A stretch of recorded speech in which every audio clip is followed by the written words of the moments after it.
Please rise as you are willing and able. Oh, is this on? Hello? Yes.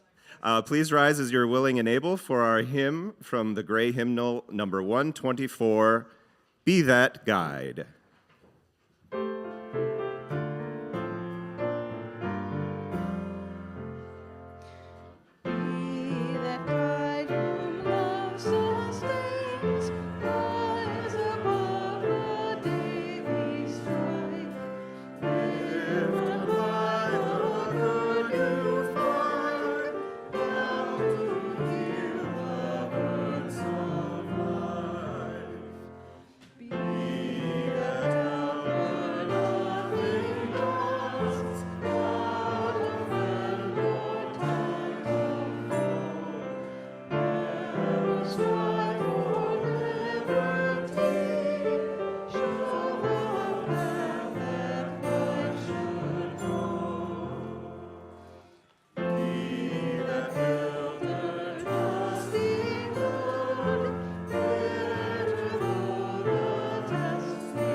Our words for the chalice lighting today are by Kathleen McTeague. We come together this morning to remind one another to rest for a moment on the forming edge of our lives, to resist the headlong tumble into the next moment until we claim for ourselves awareness and gratitude, taking the time to look into one another's faces and see their communion, the reflection of our own eyes. This house of laughter and silence, memory and hope, is hallowed by our presence together.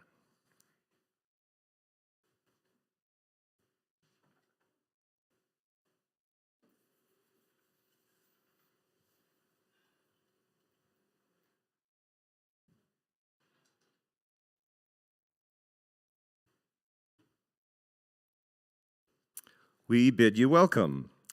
We do not ask what you believe or expect you to think a certain way, but only that you try to live a kindly, helpful life with the dignity proper to a human being.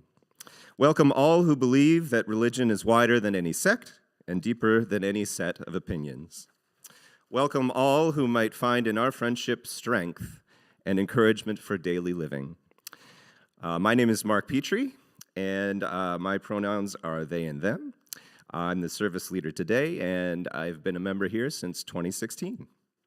Thank you for spending your Sunday morning with us, whether enjoying the service in person here or watching online. Today, we are very fortunate to have a guest in our pulpit, the Reverend J.M. Richardson. I will tell you more about them later in the service. The service, we invite you to stay for coffee and conversation downstairs in the reception hall. Joys and sorrows will be shared later in the service. You can come to the microphone here or text your name and your joy or sorrow to the phone number listed on page 2 of the order of service. Please take a moment now to silence your phones, but we encourage you to share your presence with us on social media. With that, I'd like to invite anybody to come to the microphone with any announcements.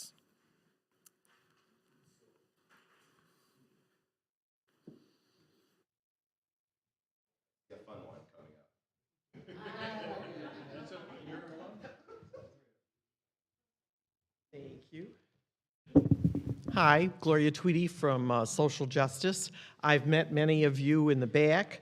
We're passing out, and there are more of these in the back, and I asked you to please put down what you love, who you love, whatever, and give them back, because they're going to go on the trees, the little trees outside, to decorate them for Valentine's Day.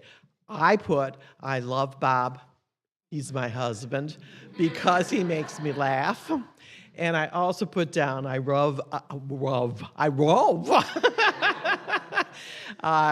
Reverend Karen Drone, because she includes many of us in her sermons.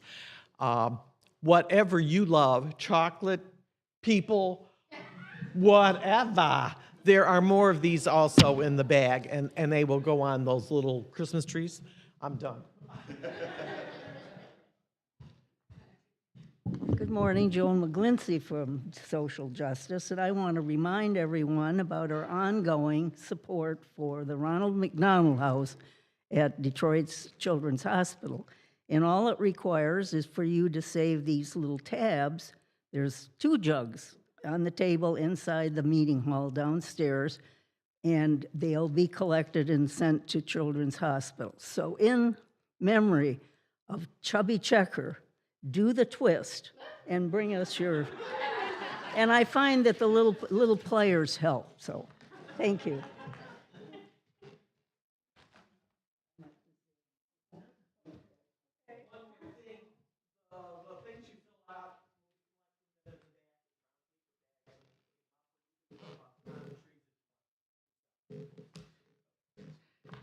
Okay. Hi, Yvonne from Social Justice. I guess we're hogging the mic today. First of all, I wanted to let people know that the Crop Hunger Walk is coming up this year on May 5th. And for people who aren't familiar with the Crop Hunger Walk, we walk to end hunger in our neighborhood and around the world. 75% of the funds raised goes to Church World Service, which does good works around the world, and 25% goes to 5 local food pantries. So anyways, wanted to let you know that you can sign up, come see me after service if you have any questions about how to do that, and it was in the email blast as well. And then the second thing is, yes, I do have letters again today that people can sign. I'm going to Washington, D.C. the beginning of March to lobby Congress for robust funding for international assistance, and you're welcome to sign letters, and I'll take them with me and give them to your members of Congress. So thank you very much. Good morning, Marie Laurie, and I swear I'm the caboose on the social justice train today. Sorry. I just want to direct everybody's attention. There are 2 bulletin boards downstairs. There's the social justice one, and then there's the UU Connections bulletin board. Please look at those. We post things that are coming up. Every month we post a link for the organization that we're collecting for that month on Caring Sunday. So if it's easier for you to just use the QR code, this month it's Saman International, which is one of the food banks that we already support through the Crop Walk next Sunday night. But anyway, just keep an eye on those bulletin boards. And if you're at home and you don't get into Adams Hall, give me a shout and we'll figure out a way to get the information to you.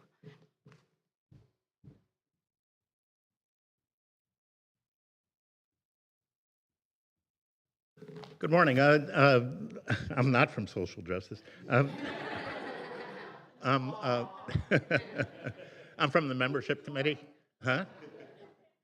I'm from the membership committee. Couple, 3 quick things. Number 1, for newer people, maybe people who have recently joined the church, might be interested in joining the church. Thank you. Or just want some good information. We're having a session called the UU and You next Sunday. Runs about an hour. Starts about 11:45. You can grab a cup of coffee and be there. The first one, it's 2-part. First part is the big world of UU.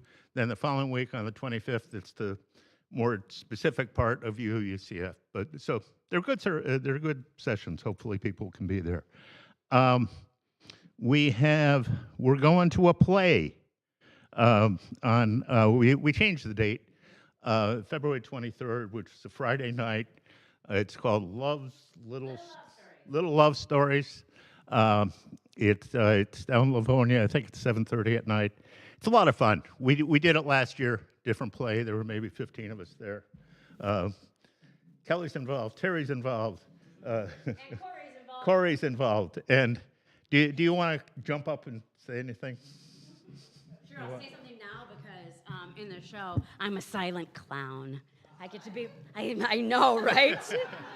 It's so hard. It's so hard. But yeah, it's going to be a lot of fun. We have a beautiful collection of 10 different stories, all about love.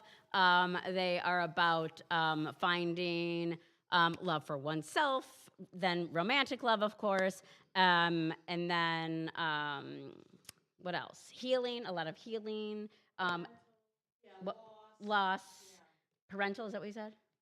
Parental, yes. We have 3 LGBTQ pieces, so it's beautiful, it's well represented, and we're excited.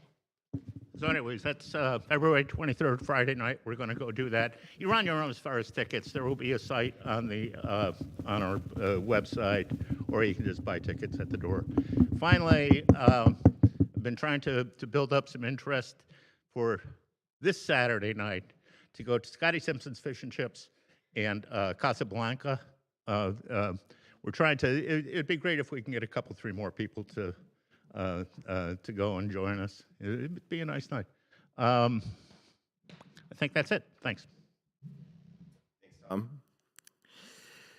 Please check the UUCF website or emails for other announcements about upcoming events. And now please join me in reciting our UUCF mission statement. You can find that in your order of service. We seek answers everywhere, include everyone, and live with compassion. And please rise as you are willing and able to join us in singing hymn number 1023, Building Bridges in the Teal Hymnal. We're going to go through it 3 times. 3 times, okay.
And our reading today is by Howard Zinn.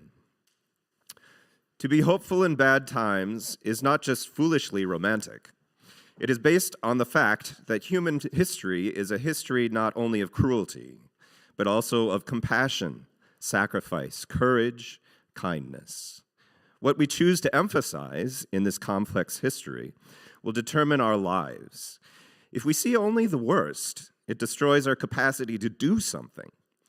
If we remember those times and places, and there are so many, where people have behaved magnificently, this gives us the energy to act, and at least the possibility of sending this spinning top of a world in a different direction. And if we do act, in however small a way, we don't have to wait for some grand utopian future. The future is an infinite succession of presents, and to live now as we think human beings should live, in defiance of all that is bad around us, is itself a marvelous victory.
some energy now. This is great. Reverend J.M. Richardson III is a dynamic leader renowned for integrating advanced technology and innovative methods into faith-based organizations and worship places across the Midwest and southern states. With their profound management and organizational leadership skills, they excel in creating engaging, inclusive experiences that resonate with new and existing partners.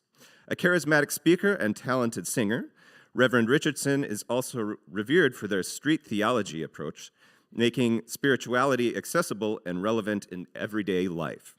Their lifelong dedication to navigating the complex intersectionality of faith, race, and LGBTQ affirmation has established them as a respected public figure and a beacon of progressive change within the church community. Please welcome Reverend J.M. Richardson.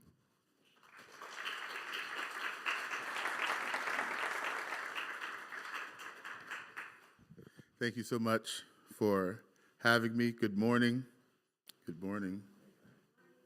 We're going to use, can you hear me now? No? Can you hear me now? Good. Thank you so much for being here. It is good to be here. I am grateful to be here with a good trouble congregation. Thank you so much. So I just want to say I do appreciate your intentional work in the community. I worked with Motion for this past year in a endeavor to do some webinars with Inclusive Justice of Michigan, and so I know your work with the crop walk, which I heard today, the Get Out to Vote, even the baby showers that I saw on the website, and so I do appreciate the dedication today. So I bring today expertise from my journey, my social location, work within my career in advocacy, the Inclusive Justice of Michigan, and the Ruth Ellis Institute, which is the education and facilitation arm of the Ruth Ellis Center, a nonprofit social service entity named after Ruth Charlotte Ellis, an out Detroit native Black lesbian that was born in 1899. And it centers the voices of LGBTQ youth concerning their own future. And so REC partners with them for an equitable future. So my position with them is the Education and Facilitation Manager. So you might hear some of that training come out today. I'm with friends, and so I get excited about things that I'm excited about. And this allows me to teach from the lived experiences of people with diverse SOGI. Diverse SOGI is sexual orientation, gender identity, and gender expression.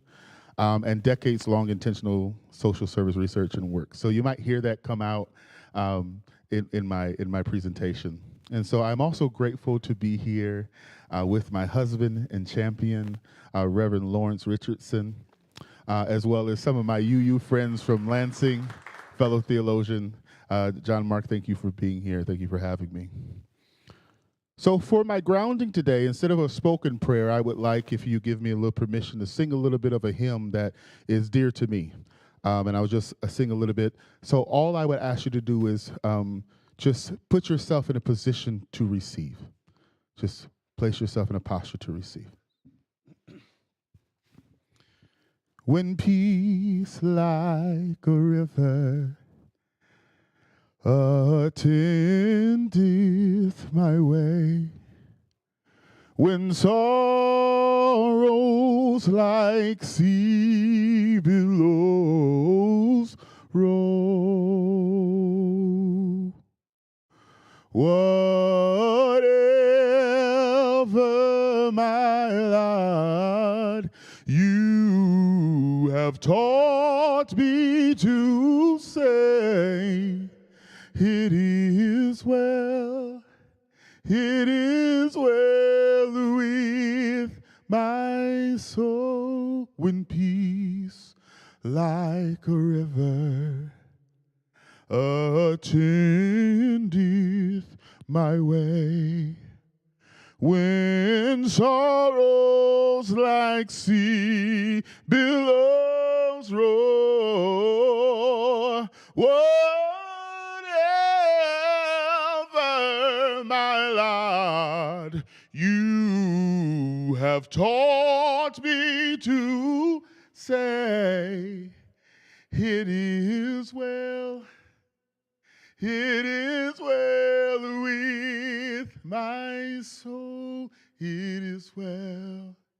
It is well with my soul.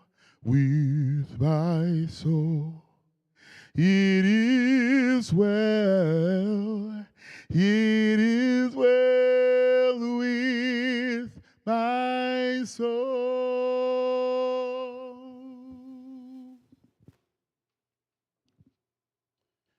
Amen. So, what is justice? Justice, as you know, is the fair and equitable treatment of all, a moral and spiritual imperative calling us to be agents of change against equality. In its broadest sense, justice is the principle of fairness and moral rightness based upon ethics, rationality, law, religion, equity, and fairness. It is a complex concept encompassing the natural law around civil rights, equality, and fairness in social, economic, and political spheres. Justice is often seen as the goal of laws and legal systems aiming to protect individual rights while ensuring that society's members somewhat dispute the benefits and burdens. There are different critical types of justice, and each addressing different aspects of fairness and equity. You have the distributive justice, you have the procedural justice, the restorative justice, you have social justice. And in social justice, we refer to the concept of creating a society or institution that is based upon the principles of equality. Moreover, solidarity that recognizes and values human rights and that recognizes the dignity of every human being. It addresses issues of discrimination, inequality, and oppression based upon the gender, race, sexuality, religion, and other aspects of identity. Now, theologically, justice is often linked to the concepts of divine law, righteousness, and the moral order of the universe. Many religious traditions emphasizes the importance of justice in human relationship, advocating for the protection of the vulnerable, fair distribution of resources, and the rectification of wrongs. Understanding this theological perspective can enrich and deepen the commitment to social justice, as we see here, providing the moral ethical frameworks for advocating for change and supporting the well-being of all individuals, especially those historically marginalized or oppressed. So then what is equity? Equity is the tailor-made support provided to each person, ensuring everyone can reach the same finish line and recognizing our diverse starting points. Equity within the context of social justice and diversity, equity, and inclusion principles refers to the fair treatment, access, opportunity, and advancement of all people while striving to identify and eliminate barriers that prevent the full participation of some groups. The concept of equity acknowledges that advantages and barriers exist and that, as a result, only some start at the same place. Equity is a process that begins with acknowledging this unequal starting place and making a commitment to correct and address this imbalance. The goal of equity here is to achieve fairness in treatment and outcomes for everyone, which can involve providing varying levels of support based upon an individual's specific needs, direct services, or circumstances. It differs from equality, which treat everyone the same regardless of need. Equity seeks to give everyone the resources they need to succeed, which can mean different resources or opportunities for different people depending on their circumstances. And thinking theologically, seeing the concept of equity as an extension of the moral and ethical teachings that emphasize justice, compassion, and the inherent dignity of every individual. Now, many traditions advocate for the accurate treatment of all persons, emphasizing the importance of supporting the marginalized and disadvantaged to ensure that everyone can participate fully in the community and meet their goals to reflect inherent worth. So equity requires work, and it involves recognizing that the systematic inequality, in order to tailor support to achieve fairness, we have to provide support tailored to the individual to the individual or the group to ensure the outcome is the same. Not the in, but the out is the same. And so when we are attempting to talk about all of this, we're attempting to engage into the conversation of inclusion.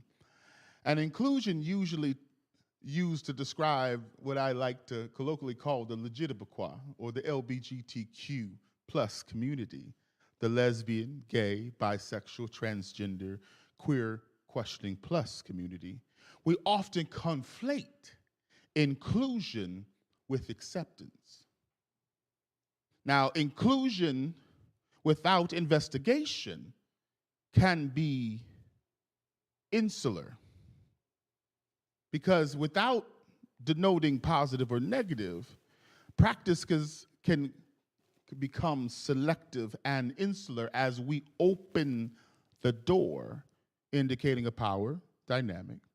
We're in a space that we want to begin to invite someone into, instead of creating a space that all are accepted in. So that's where the inclusion without investigation can become insular. A concept known as principal struggle that is mostly used within the inclusion spaces can bring the inclusion conversation to a more personal level, because this principle, called the principal struggle, refers to engaging in conflict and disagreement in a manner that is respectful, constructive, and aligned with shared values and goals. Sounds like the principles of the UUA.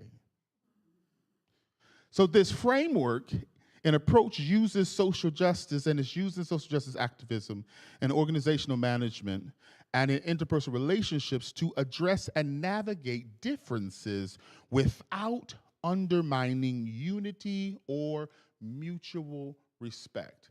These are the foundations of any successful diversity conversation: unity and mutual respect. And so I like that the choir sung today, and that song was really good for me. I was enjoying it, and I felt a little ad-lib come on, and I would have grabbed the mic if I knew it was okay. Because I loved how they began in melody. They began with one voice, and then they broke off into harmony. Now, harmony metaphorically, that's where I'm going to use it metaphorically, refers to a sense state of balance, peace, and coherence among different elements, leading in a sense of well-being and unity. You heard many voices singing together, different notes, different rhythms, different syncopations, and overall what you heard in your ears was a beautiful sound. And so when we talk about this, we mostly talk about harmony as it is associated with music. However, this is different as it extends into social, personal, environmental, and even spiritual realms. Let's talk, for instance, about social harmony, which speaks to the peaceful coexistence, harmony, and cooperations among individuals and groups within differing views, cultures, and backgrounds, involving respecting and appreciating diversity and fostering a community, sounds like UCF, where differences are not tolerated but valued as essential to the collective richness. Social harmony is achieved through dialogue, through mutual respect and understanding, and the shared commitment to common goals, minimizing the conflicts and promoting societal cohesion. On a personal level, the harmony refers to the inner balance And in harmony, individuals can find themselves so they know how to join with each other. It suggests a state of being in which the individual can find profound sense of connectedness and peace with it, the transcendent aspects of existence, of the pursuits of practices like meditation, prayer, and contemplation. The challenge often lies in striving for harmony is navigating the differences and conflicts in a way that contributes to greater understanding, cooperation, and mutual enrichment rather than division. It requires continuous effort, empathy, and a commitment to principles of equity and justice, reflecting a deep understanding of the complex interplay between the individual's social and spiritual dimensions in life. David Peter Stroff from Systems Teaching for Social Change says that for any complex problem to be solved, the individual players all need to recognize how they unwillingly contribute to it. Once they understand their own responsibility for a problem, they can begin by changing the part of the system over which they have the greatest control, themselves, end quote. So when we talk about the principal struggle, it emphasizes maintaining the integrity and adherence to the collective principles, even amid conflict. The term principal struggle is used in discussions, like I said earlier, around social justice, activism, organizational development, and particularly within the context of movements like Black Lives Matter that are striving for equity and inclusivity. Please understand that the homogenization that some people think is apparent within racial groups is not really truth.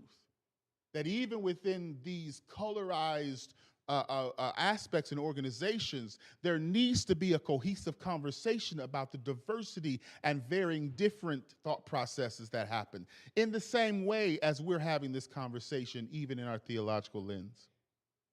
And so when we look at the movement for Black Lives Matter, various feminist and LGBTQ advocacy groups that's using this principle struggle, it reminds me a little bit of the UUA principles that I have. I'm gonna read down a little bit of the elements of principle struggle, and I think you can see where some of the similarities are. One is respect and empathy, honesty and transparency, a commitment to shared goals and values, constructive engagement, accountability, equity and justice, advocating for the marginalized, and ensuring that the voices are heard and valued in the process.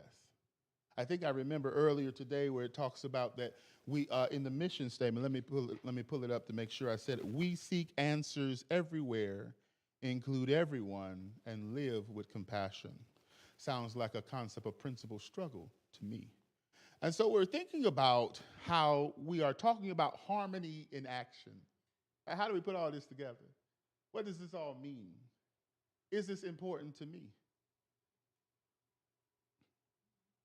What is in it for me? Right. We talk about the fact that Resma Mannequin talks about how the pain lives in all of our bodies. In the book, The Body Keeps the Score, it talks about how even when the mind has gone through and has, with logic, understood a thing, the body still has the memories of that past thing locked inside of it.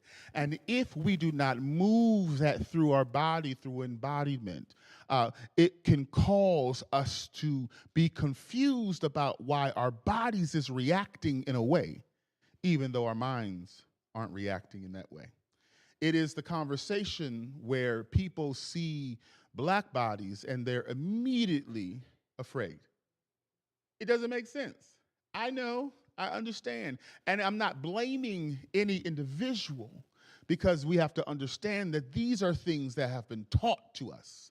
These are things that have been metabolized through generations and generations of this work.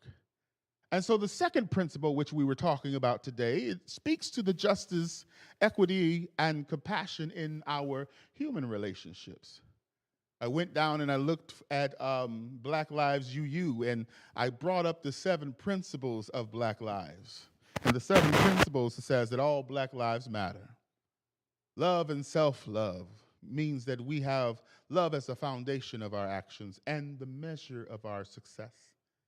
We have spiritual growth, which ties our ability to embrace our whole selves, calling for honesty and direct, loving communication. It also says experimentation and innovation.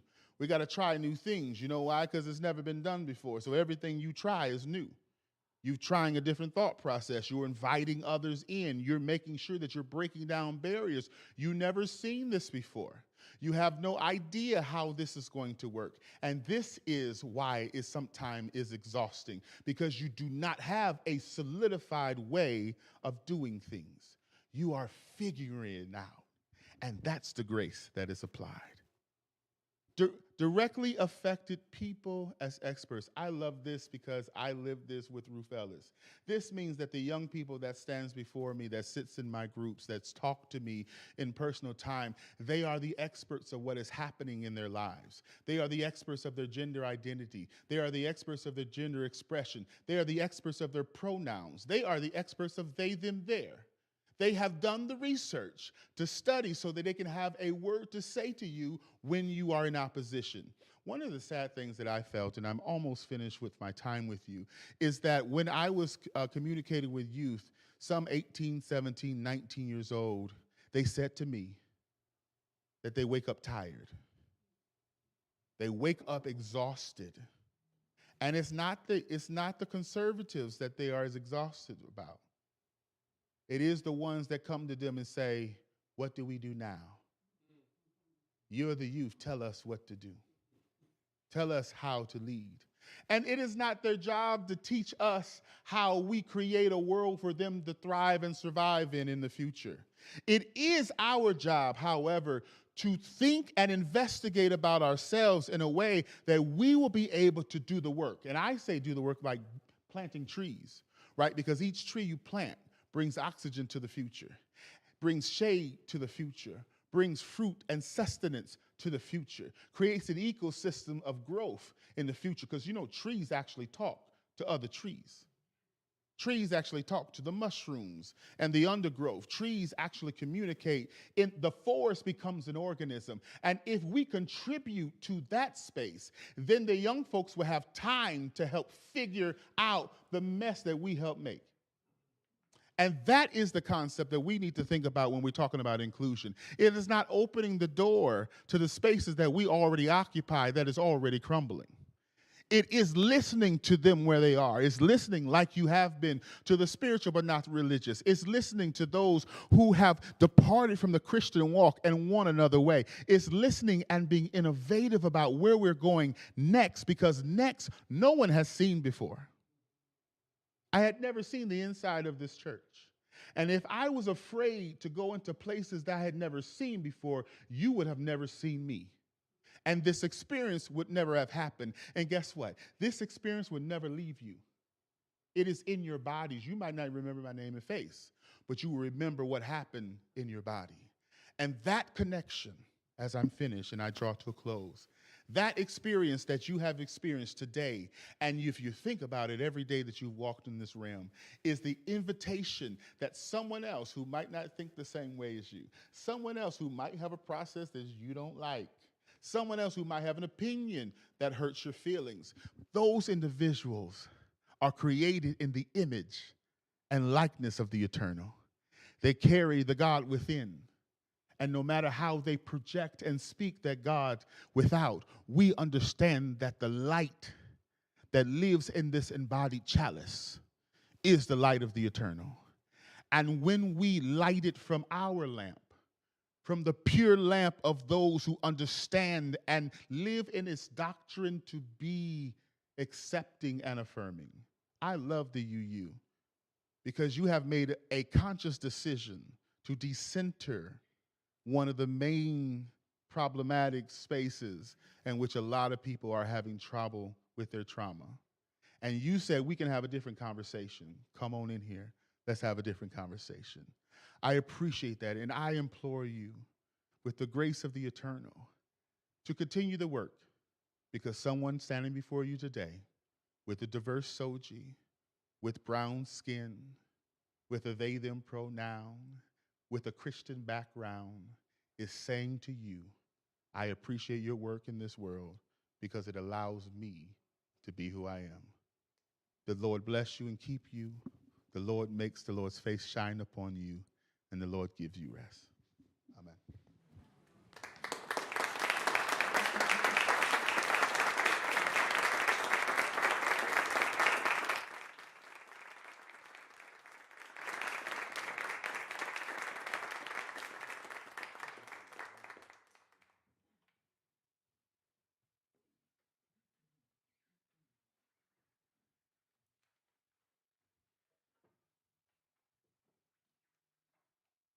So much, Reverend. It's very affirming for all of us and challenging as well. Thank you. We will be thinking about that for a while. As we move on to our celebration of joys and sharing of sorrows today, part of being a community is learning to share the authentic and vulnerable parts of ourselves with others, to see and be seen, to know and to be known. We make space today for that sharing, all of which helps to build this congregation into beloved community. We invite you to share what's going on in your life, to name your feelings and the people in your heart in need of prayer, good energy, best wishes, and other help. We invite you to get into your body and investigate what emotions you're experiencing, to share them as you feel called so we can help one another hold our joys, our grief, and our in-between feelings. We build community by celebrating our good things, mourning our troubles, taking risks, and listening deeply. You are welcome to come up here to pick up a stone or a few stones from the table, infuse it or charge it with your joy or sorrow, and place it in the singing bowl where its energy will ripple out to be held by all of us. And if you'd like to share something important in your heart, you can also come up and speak directly into the microphone here. And if you have submitted a joy or sorrow via text, I can read that aloud as well. All are welcome to participate in any of these ways.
And I will light 3 candles for the intentions that rest in the silent sanctuary of our hearts, one for the joys, one for the sorrows, and one for the strength of the gathered community that can support you and bring you peace.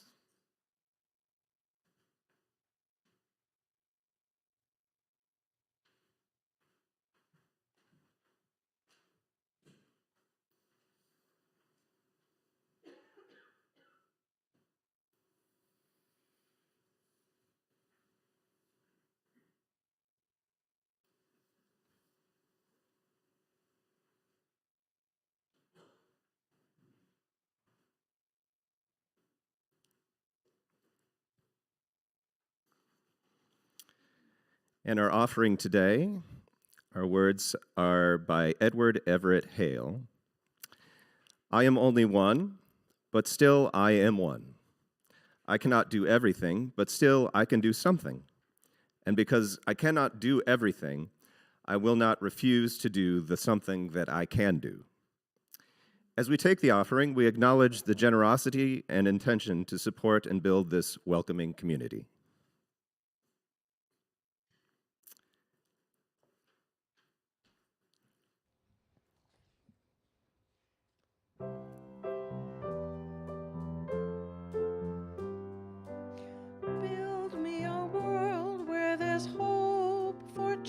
vision to grow with no poverty, no hatred or war.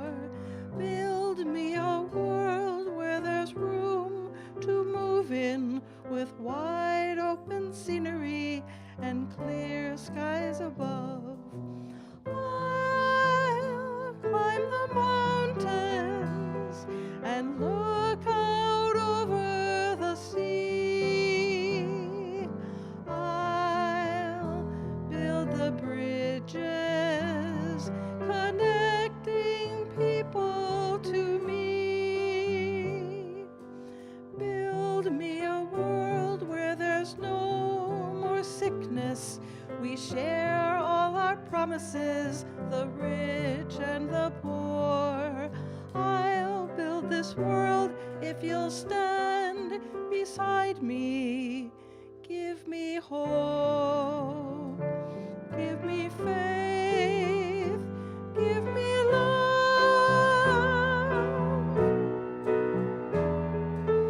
I'll climb the mountains and look out over the sea. I'll build the bridges connecting people to me. Build me a world where there's no more sickness. We share all our promises, the rich and the poor. I'll build a world if you'll stand beside me. Give me hope, give me faith, give me love.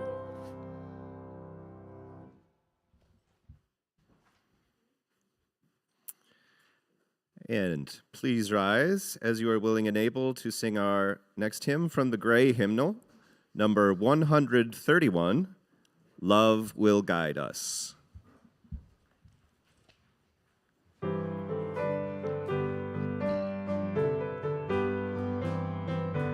Love will guide us, peace has tried us, hope inside us will lead the way on the road from free to giving. Love will guide us through the hard night. If you cannot sing like angels, if you cannot speak before thousands, you can give from deep within you. You can change the world with your love. Love will guide us, peace has tried us, hope inside us will lead the way on the road from free to giving. Love will guide us through the hard night.